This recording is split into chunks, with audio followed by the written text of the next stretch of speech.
Pleasant good morning to you. 1027. I'm Gray Hall. My name's Gray Hall.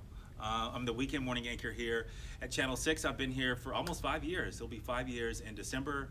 I grew up in Texas, and I got my love for journalism at, I don't know the exact age, but I was in high school. So what happened was I was a part of a journalism workshop, and we had a reporter from our Fox station there. She was actually Oprah's cousin. Her name was Carla Winfrey. And I saw her on TV all the time, and I was like, wow, you know, she is on TV, which I thought was cool, but she was a consumer reporter, but I was like, you're on TV and you're helping people.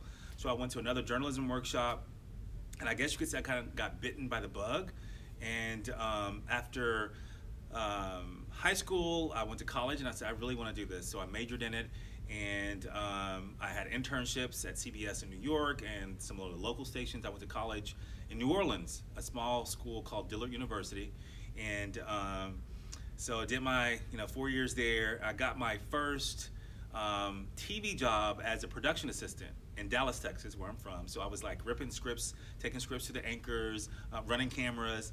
And I was like, you know what, one day someone's gonna be doing this for me. Someone's gonna be bringing me scripts. And so about 6 months later, I got my first real on-air job in Greenville, Mississippi. So what I had to do, like in college, do what you're doing now, made resume tape and did a lot of stories on campus.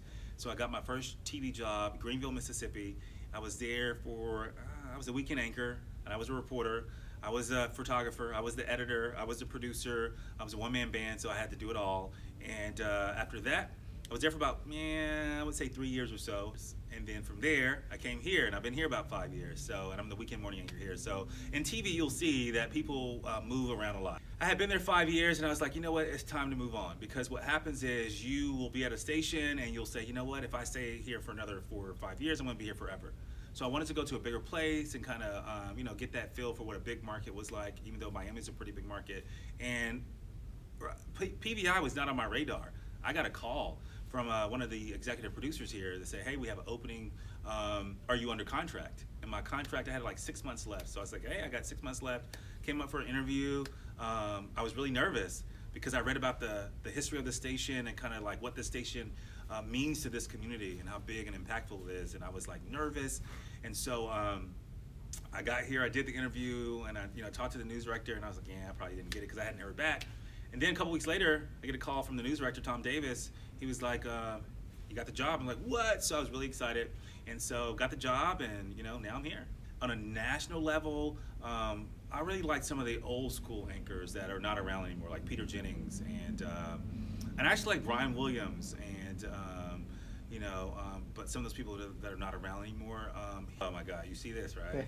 A mask. And I don't have it on now because we're doing this interview 6 feet apart. I would say that COVID has kind of like put a big wrench in what we do every day. And because I am an anchor, I haven't been out in the field since this all started. So we do a lot of Zoom interviews, and you have to wear a mask when you come into the building.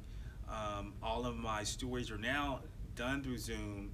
And so I'll have a photographer go out and ask questions for me. They send the video back in-house, so I look at my desk, I can edit and log everything.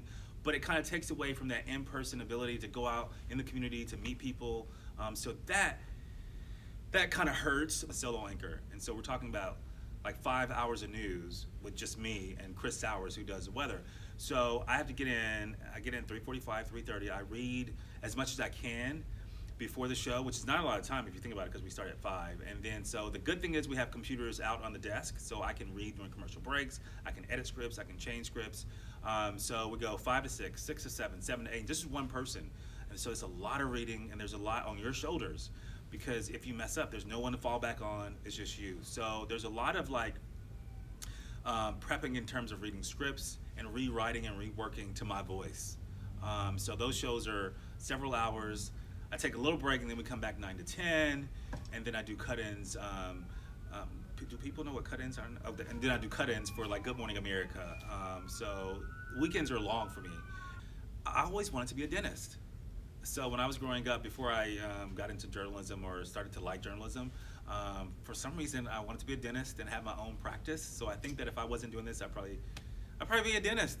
That you're probably will not graduate and become an anchor right away. You're going to have to probably go somewhere to a small market, like I did. I started off in Greenville, Mississippi, and to give you an idea, there are like 215 TV markets. I was at market 185, 187, so at the very bottom, and now I'm at market 3. So you kind of got to have to work your way up. I hope to be here, at ABC, because I think across the country, it's one of the top-notch stations that you can work for. I don't see, like, if you leave here, most people leave here and go to the network. Like, you go to ABC, you go to CNN, you go to Fox News Network. Like, I replaced a lady named Eva Pilgrim. She works for the network. She's the weekend morning anchor for Good Morning America Weekend. So there's like, this station sets the bar really high. So I hope to be here, and I hope to advance here at this station and maybe become a weekday anchor. But what happens is people come here and they stay for 20, 30 years, and there's not a lot of movement. So hopefully I'll be here for another 20 years and have gray hair like Jim Gardner one day. At some point, like, I wanted to work for the network and be like, and do more like long formatted pieces, like for 60 Minutes or Dateline NBC, because I feel like in local news, you get a minute 30 to tell a story. So it's not a lot of time, and they're always wanting you to cut down more. So, but I feel like doing more in-depth, investigative, meaningful pieces, I would like to do that. Network anchor jobs are not a lot, right? You only got the 3 main stations. So, I mean, for me, that'd be great if I got a job like doing that. But I'm fine working at a local market. But at the network level, I'd like to, if I could one day get there, I'd like to do more in-depth investigative pieces.